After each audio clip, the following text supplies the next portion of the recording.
for decades, there's a new generation of startups that are leveraging innovations in technology and marketing to challenge marketing treatments and to broaden the appeal of plant-based protein.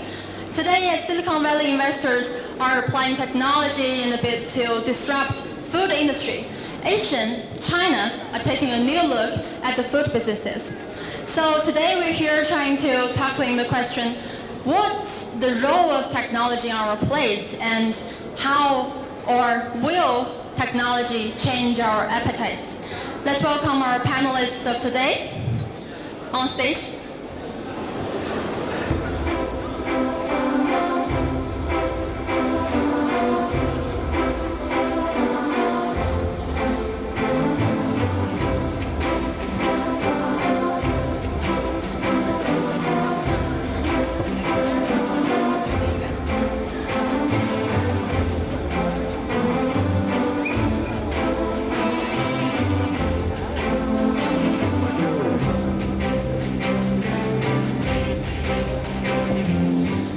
So for today's panel, we have Dee from Beats and Bites. Dee is the principal at Beats and Bites, where she leads a team to identify high potential investment targets. And also, before joining Beats and Bites, Dee already worked at the front line of the food industry, where she was the senior project lead at Leping Foundation, where she partnered with entrepreneurs to tackling food transparency, sustainable agriculture, and other systematic challenges in China. Welcome, Dee.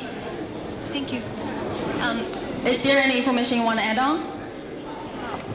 Okay, so some background information on Bits and Bytes. So we were established 4 years ago, and at that time it was, and I think now it still is, the first food and agri-tech focused venture capital here in China. So what we look into is actually more about the technology that can help to solve the problem in the supply chain. So we focus majorly on the upstream and midstream technology instead of brands, CPG, and like food delivery, e-commerce. So this is the upstream and midstream. So to be business is mostly our focus. Thank you, welcome. And also we have Sam, the manager of projects and operations at Analytical Flavor System, where they use artificial intelligence to predict or personalize new flavors of the food products. Welcome, Sam. Thank you so much. Nice to meet you guys. Happy to here to have this great panel with Elena and Dee and Gary. Elena did a pretty good job explaining my role and the company, and I will be sharing more about what we do and how we apply artificial intelligence technology into the food and beverage industry later in the panel. So thank you so much. Thank you. And next we have Gary from Just China. Gary is the regional director of marketing at Just China. Before joining Just China, Gary has more than 15 years of marketing and management experiences in the F&B industry. Now he is helping Just China to build awareness and consumer experiences of their 100% plant-based ingredients, the Just Egg. Welcome, Gary. Hey, thank you. So good afternoon, everyone. So I'm Gary. Just give you a little bit background of Just Egg. It's 100% plant-based new food ingredient. So the main ingredient of Just Egg is the mung bean, or the Chinese call it the green bean. So I think the magic of the product is that it looks and smells and scrambles and tastes really like egg. But it's 100% plant-based, and it's really rich in protein and free from cholesterols and much less saturated fat versus conventional egg. And also it is also very eco-friendly, so consuming far less lands and waters, and have much less CO2 emission versus conventional eggs. So so we will talk about further later. Thank you. All right. Welcome you all. Thank you for being here. So let's get started. Firstly, I'd like to have Dee give us an overview of the food tech in China today? What you see the business models that are working out, where you see the actions are? Yeah, so as I mentioned before, we focus majorly on upstream and midstream, but actually the industry has more than 80% of investment come to the downstream. So it's more about e-commerce, delivery, and brands. But we think that this trend will be kind of transferred to at least 50 to 50%. That is because those e-delivery and food services majorly solve the problem of convenience, but it doesn't really change the quality. And if you want to change the quality, those platforms also have to go upstream and take care of the farmland. They grow these produce and also how it can be delivered and it can be produced. So we have our 5 major investment theses, and we think it actually reflects the future opportunity in food agri-technology. So the first is sustainable agriculture. It's more about digital, how to improve and optimize the way our growers manage the farm. And the other is crop science. So we have 2.0. One is zero growth on fertilizer, and the other is zero growth on the usage of pesticides. So this gives us a huge opportunity to improve our breeding and seedling, and also how we leverage the biology to help replace those chemical fertilizer and pesticides. So this is another opportunity, we think. And also another thing is very important in animal farming, how to improve the quality and how to counter the other 0, that is no extra use of antibiotics in feed. So this is another trend that can lead to like vaccine, and also how to stimulate the growth of animals instead of using those antibiotics, but more bio-based. And the other is like more related to what Justice is doing, is alternative protein. So this we think is another huge opportunity, and even under the circumstance of COVID-19, all these like problems has led to our like being threatened food supply chain, especially for those animal proteins. So this is a huge opportunity even before 2020, but after COVID, I think the awareness will be even higher. And the other is the way how we produce the ingredient. So we leverage those synthetic biology technology and also cellular agriculture to try to replace the animal-based protein system. And the last is more about human nutrition.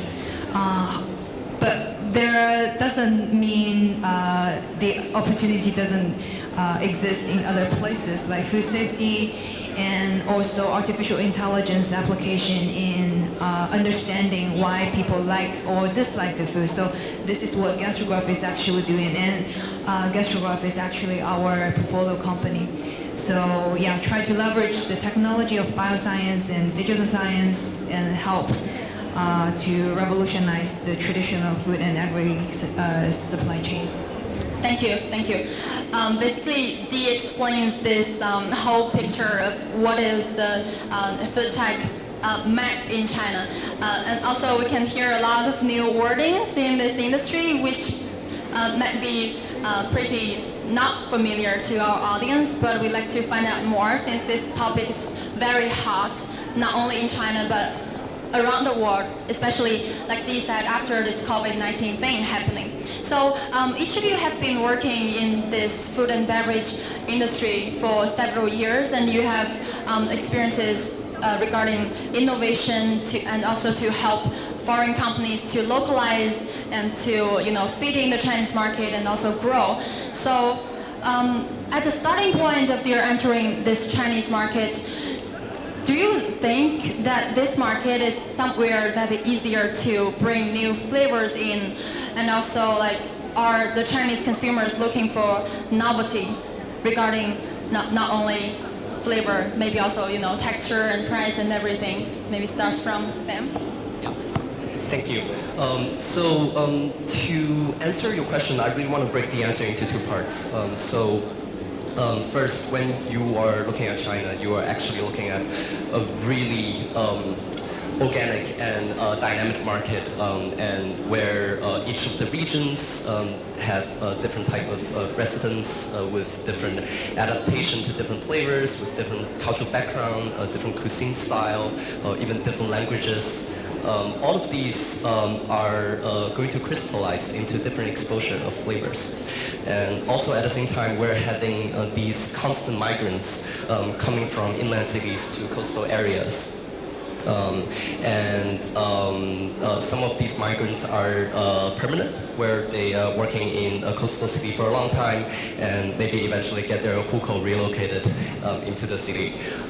And some of the migrants are seasonal, where they will travel to all the coastal areas and maybe going back to their hometown cities in inland regions during off times or holidays. So this constant exchange of demographics really create this very interesting dynamic that you see all these migrants. They're not only the powerhouse of all these miraculous development in coastal area, but they also are carriers of flavors and ingredients and food and cuisine style from different regions. So not only from inland to coastal cities, but also from coastal areas back to inland places. So in the past decades, we've been seeing the rise of Cantonese food and Sichuan food in many places, which is a very good example of how this dynamic creates some interesting results. Also, for a lot of places, we've been seeing the acceptance of spiciness has been skyrocketed in recent generations. On the other hand, we also been seeing flavors and food that being introduced outside of China to Chinese consumers. They're not so familiar with the local cultures. So in recent years, we've been seeing the rise of Southeast Asian cuisine. And a good example would be the ingredient of calamansi. Calamansi is a very tiny citrus, kind of like a green lime, that's been just introduced into China not long ago, but it has been a necessity of cuisines and daily lifestyle for Filipino consumers or many other Southeast Asian countries for many years. So that has been translated really well into the Chinese market, and we have been seeing a lot of successful cases. And also the recent hype of plant-based meat solutions, which is also a very globalized trend that being localized very well in the Chinese market. And we're having a living example right here today in the panel. To answer your question, is Chinese consumer open to novel flavor or novel food? Of course, yes. But is it easy to bring novel food or ingredients into the Chinese market?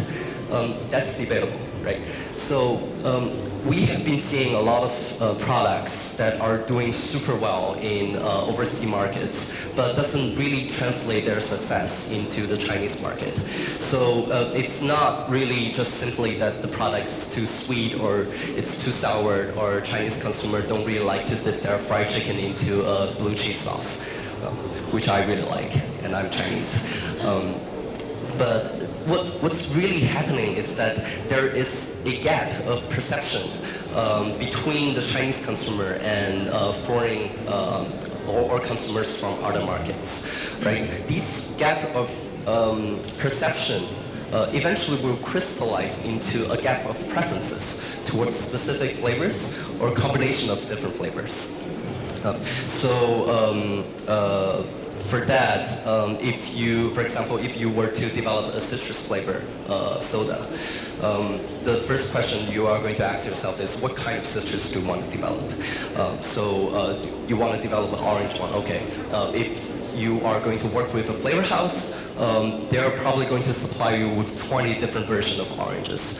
Which orange is the best orange version for your product, for your target consumer, and at what intensity? And are you going to add any other flavors or ingredients into the product to form a coherent flavor profile that's best for consumers?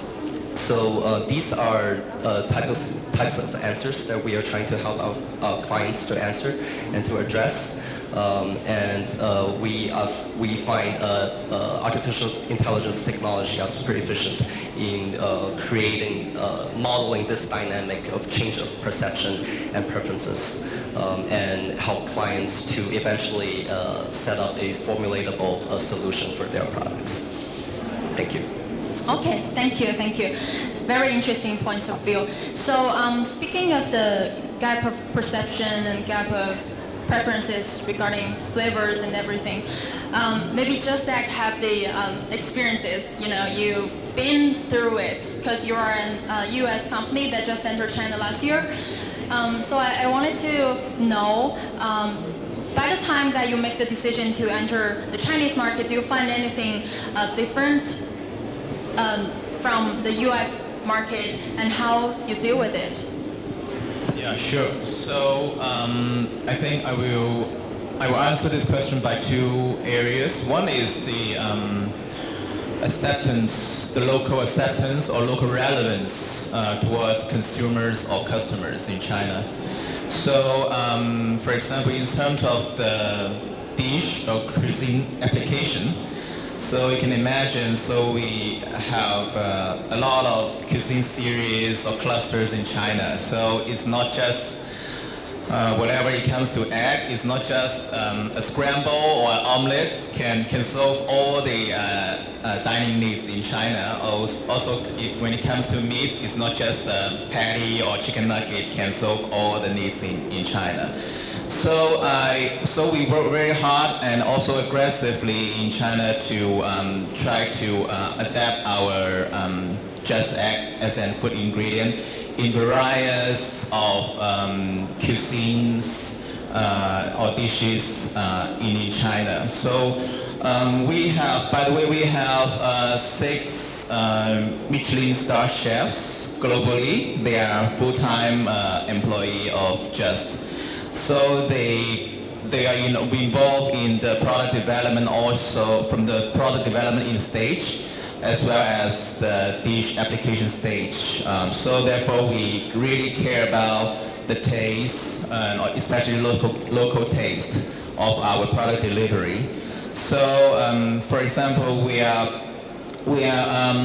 also implementing a brand and taste experiencing project, which is the plant-based culinary food studio. So now in Shanghai, the first stop is in Shanghai. So we hired 9 famous chefs in Shanghai to host culinary classes with all the all plant-based ingredient, including just egg, to teach people here how to make a very delicious dish or recipes with 100% plant-based ingredients. So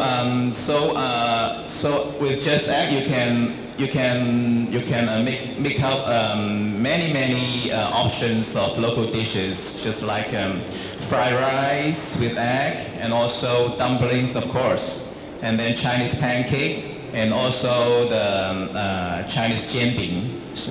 And it can be very widely used in different dishes. I think this is one point that we have to be very localized in terms of taste experience and also taking care of the habit of dining and cooking habits of the consumers here. So the second point is about the supply chain. So we are now still rely on importing the product from US, but we have put the local manufacturing plant on the agenda. So we have just signed up a plan with Proterra, one of the very famous investment groups specialized in agriculture industry projects. So we will, together with we will invest more than $100 million to build up a protein extract and processing facility based in Singapore. And then this kind of facility will cover all the demands across Asia, and of course including China. So we are now also actively in dialogue with different partners locally in mainland China for producing Just Egg here locally in China. So this is another thing we are working on. So for the supply chain perspective, I think we are also very committed to this market and trying to have a more wider distribution, lower retail price, and also deepen the penetration of the product to the Chinese consumers. Mm-hmm. Okay, so the facility in Singapore, will that be the biggest facility of Just worldwide? Because Asian market is a very big market.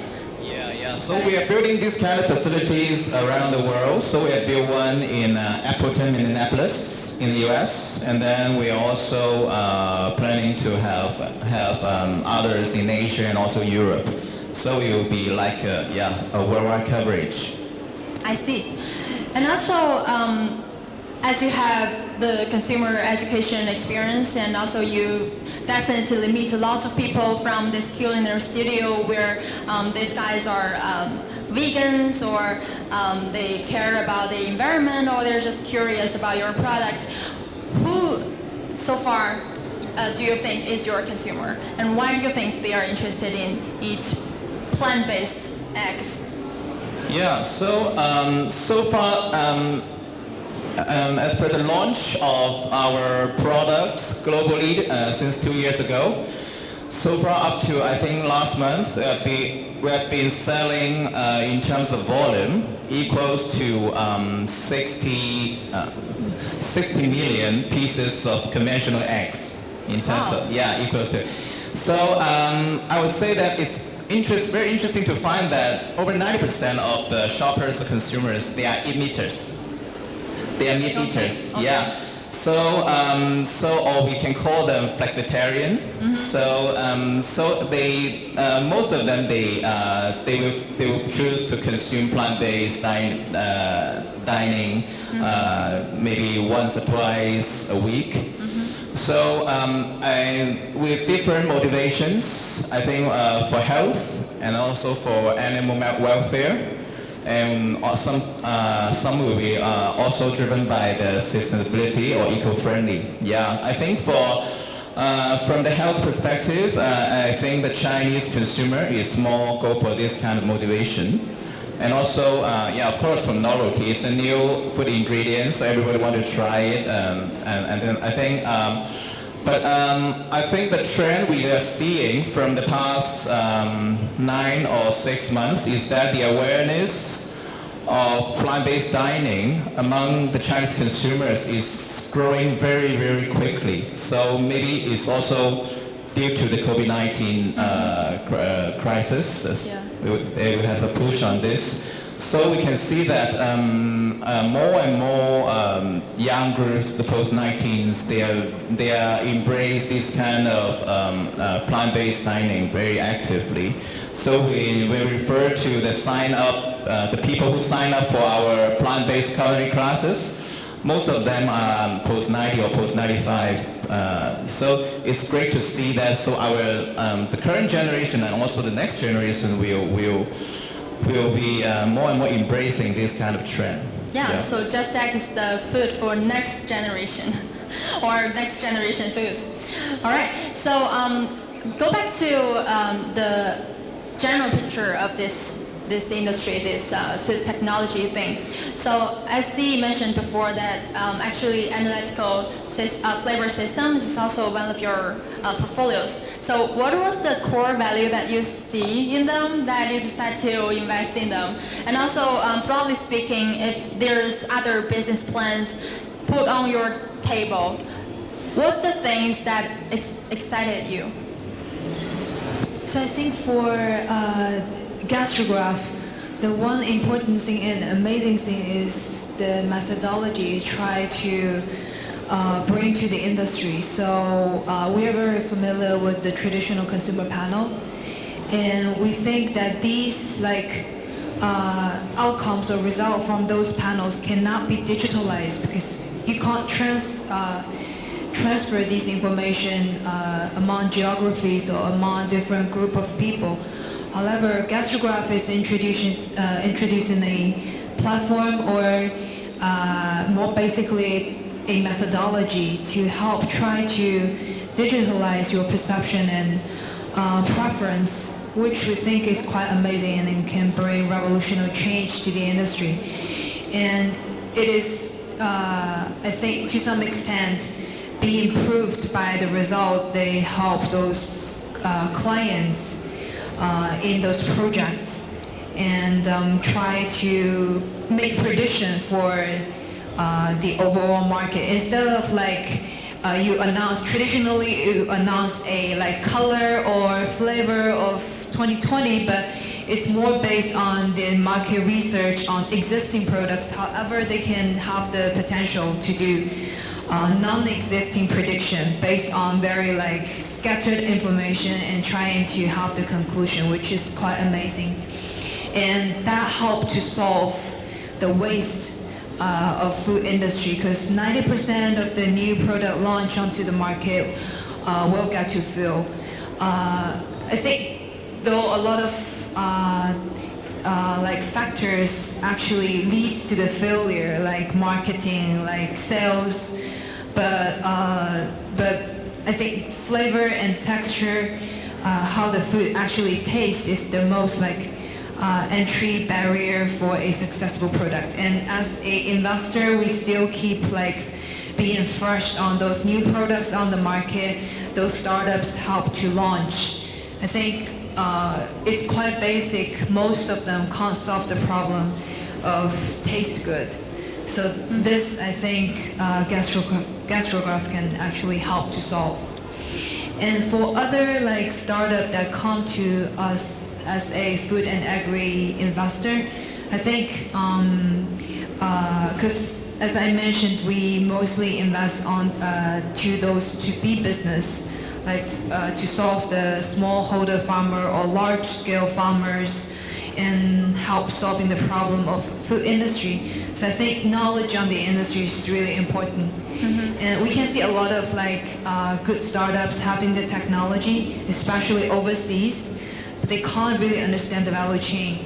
And even more importantly, even understand the value chain of Chinese market. For China, I think we still long for those high-tech teams that can help to look to food and agri industry instead of just focus on medical or focus on industry 4.0, but actually agriculture and food industry has a lot of opportunity. So so as concluded, as I said, we value both technology. It is the barrier for investment and help you have the lagging time compared with those competitors. And the other thing is understanding and respect of the industry. You have to integrate into the industry. You can't bring any revolution staying away from the industry. It doesn't really make sense. So those two features are very important for us to evaluate on the team. Yep. Yeah.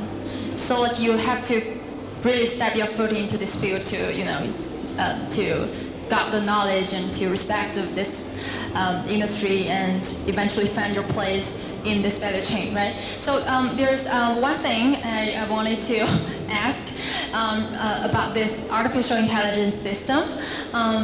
Of course, from a business owner point of view, this is very exciting, and it saved a lot of budget and costs regarding their marketing and R&D. But from a consumer point of view, I wanted to know, where did you get this data?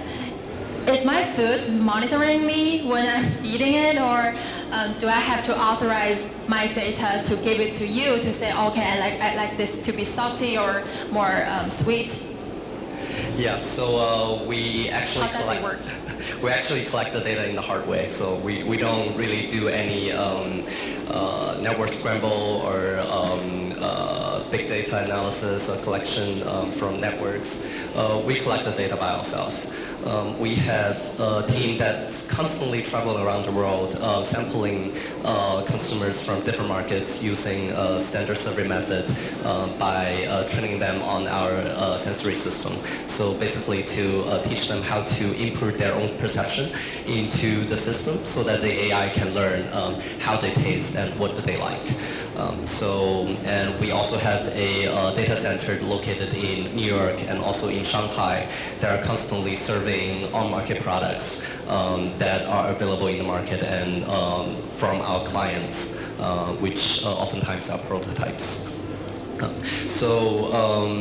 To have a little bit background information about the company.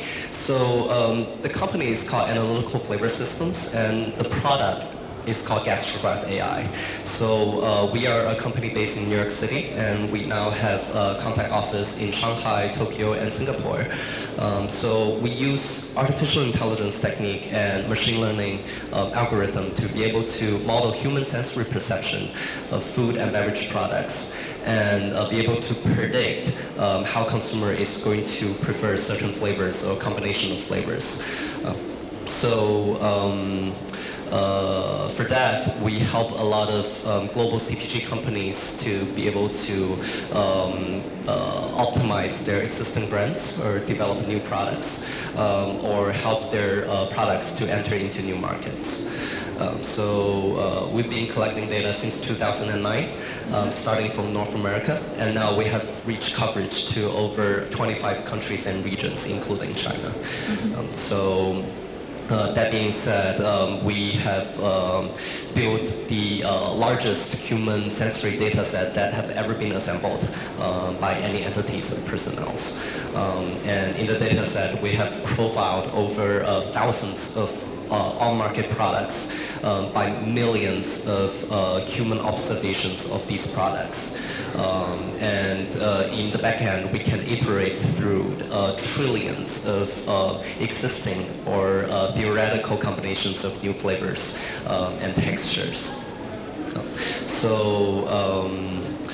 That being said, Dee actually brought up a pretty good point about what pain point that we essentially tackled in the industry. Is that for a product to be successful, you need a lot of critical control point to be able to make sure the product is going to be a success. You need to make sure your distribution is good, your network is good, your advertisement is good, you're finding the right consumer. And at the end, how are you going to make sure that after doing all of those parts right, you are getting all of your consumers available for your products? How are you going to make sure that they are going to like your product? It's really the taste, the preference towards the product itself that are going to create a repeat consumption, repeat purchases of your product. For that, we really want to use this technology to try to help our clients really understand what the consumer really wants, and also bridge the perceptual gap between developers and your target consumers.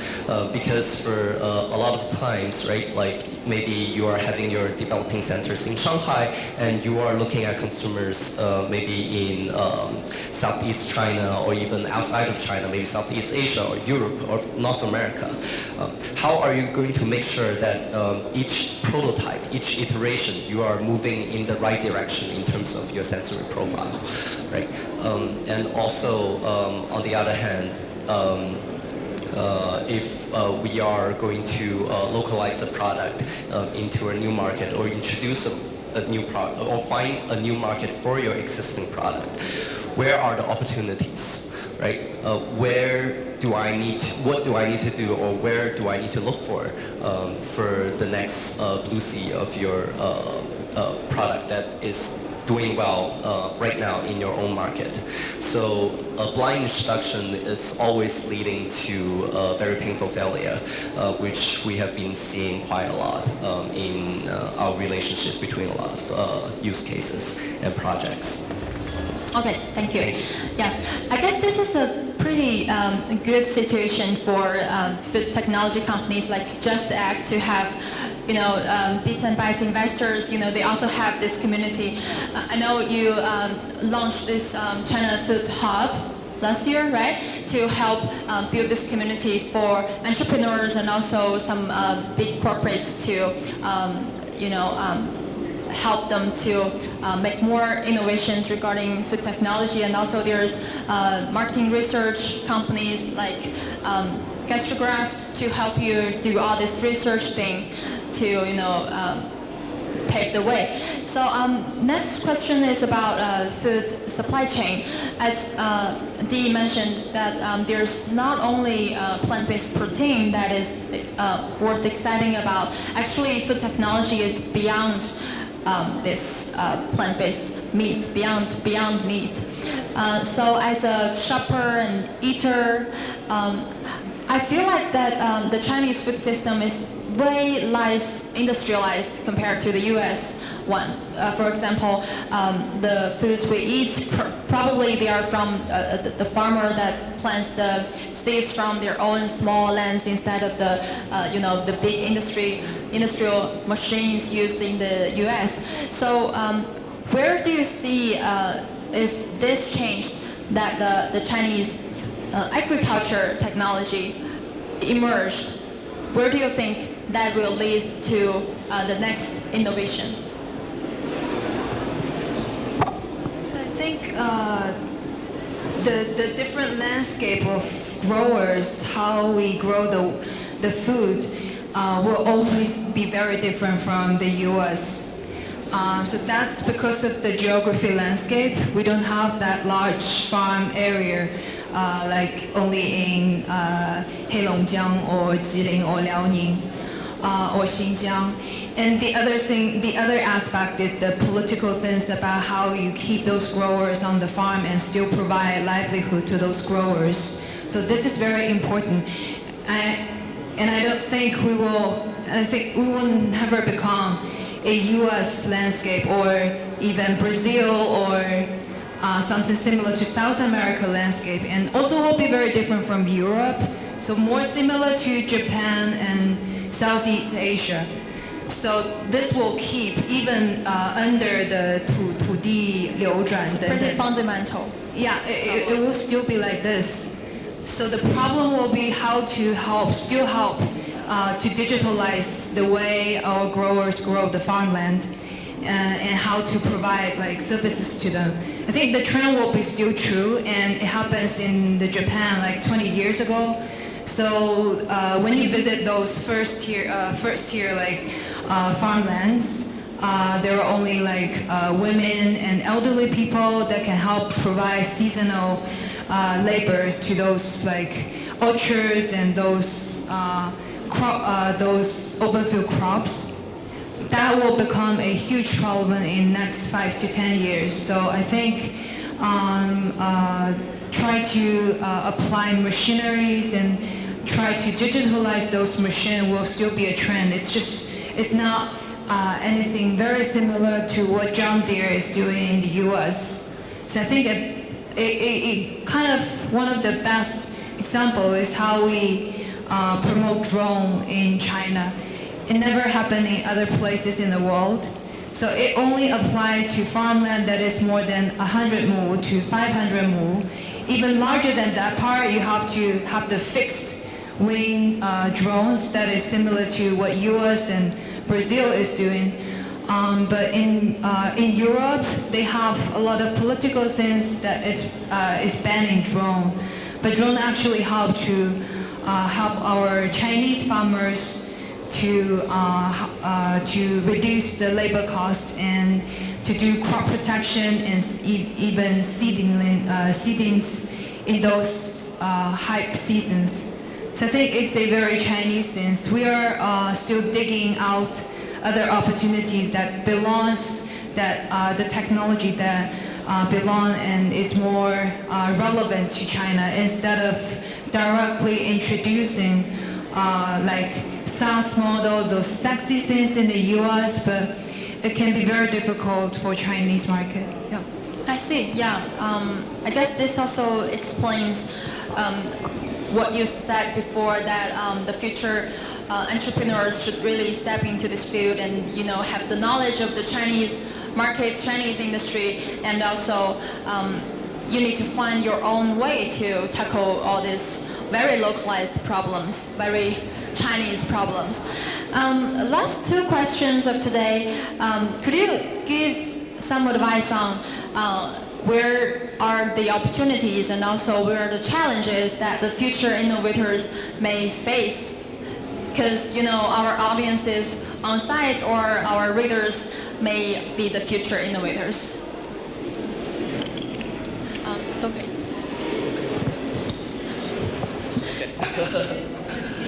Sure.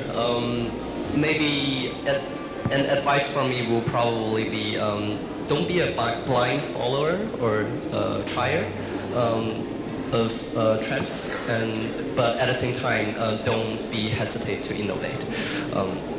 We are really facing one market that's so diverse and so dynamic and full of opportunities and traps at the same time. So there are a lot of low-hanging fruits out there. The only problem is how to find them, and if you are going to find the right way to pick them out. So that will be my very meta advice of the industry, I know. Right.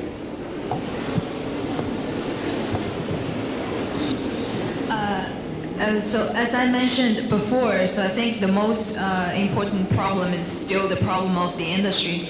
So for like crop science, the 2.0, and for animal also 1.0, that will bring about revolutionary change. And those like industry player is actually longing for alternative things to help how they actually do the business before. Like one example for antibiotics, it doesn't really just kill the bacteria, but actually help to improve the amount we produce by animal farming, at least more than 10%. So when we can't use antibiotics in feed, so what other things we can do, like traditional TCM, and also like peptide, a lot of like phage technology. So a lot of technology you can find that has huge opportunities as well. And the other aspect is the way the basic technology actually is developing so fast. So for this year's Nobel Prize goes to CRISPR technology, and also it has already become a very hot topic, even in agriculture, not just in medical and drug discovery. So I think looking on to those technology trend is one of also another very important topic for investors as well, and also for entrepreneurs to think about opportunities. Thanks. Gary, any? Yeah, so when we refer to the innovators or the expected innovators, I'm not only referring to the market players, I'm also referring to the government or administrations across the world, including China, of course. So I think the challenge the administration is facing is that to catch up with the pace of the market players, fast progressing their technology and inventing new products. How will the current food regulation and other standard regulation could catch up with this kind of trend? So I think this poses a very, a very imminent and also mid-term and long-term challenge to the administrators. So, as far as I know, that the administration is also, especially in China, is also acting very quickly to develop and draft some regulations aiming at the plant-based food, plant-based meat, etc. I think this is a challenge to them. And then also when it comes to the cultured meat in the future, that will be a bigger challenge, a bigger headache. So I think I would expect the administrations will have a very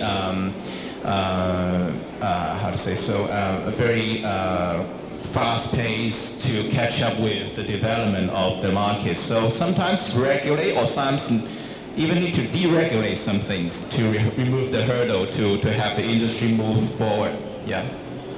That is actually a very important point. Thanks for reminding us. But that regulation thing, actually, we could expand it into another half an hour. So we don't have all the time today. If you are interested in that topic regarding the regulations and the political issues regarding the plant-based proteins, you could talk to Gary later, or you could read the articles of TechNode. Last question of today is actually an interesting question. If you guys have a very crazy and wild imagination of the future food version, maybe the place talks to you, kind of thing like that. Because we've been talking about plant-based protein and substitutes for all the time, for all these headlines. I kind of get bored of it. I want to know what's the next of it. Maybe it's artificial food. Yeah. What I've been talking about preference and change of preference all the time, and how the preference dynamic is essentially going to affect consumer choices of their purchases in terms of all the food and beverage products. At the end of the day, probably my craziest imagination of future food will be probably a machine that can really learn your demographics, the way how you taste, how you like things, how you make your consumer choices. Personalized. Yeah, or maybe the season of the year, or the climate of the day, or what have you eat today or yesterday. That it can essentially maybe create a hyper-personalized drink for you on demand instantly, even before you know what you want to consume. So really ultra-personalized food or beverage machine that can tailor to everybody's preferences in the future.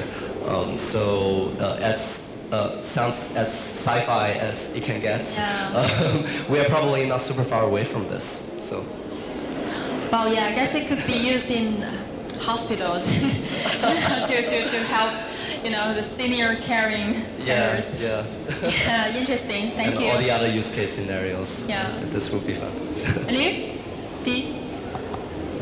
I think there can be two aspects. So one is like going into more technology-based, like microorganism that can help to bring about a lot of food that is ignored now. So a lot of trends are trying to turn like CO2 or CO into food.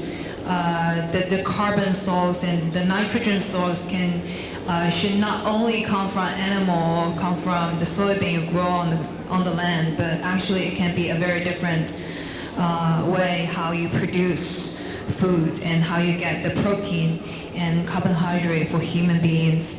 And the other is going even deeper into our tradition.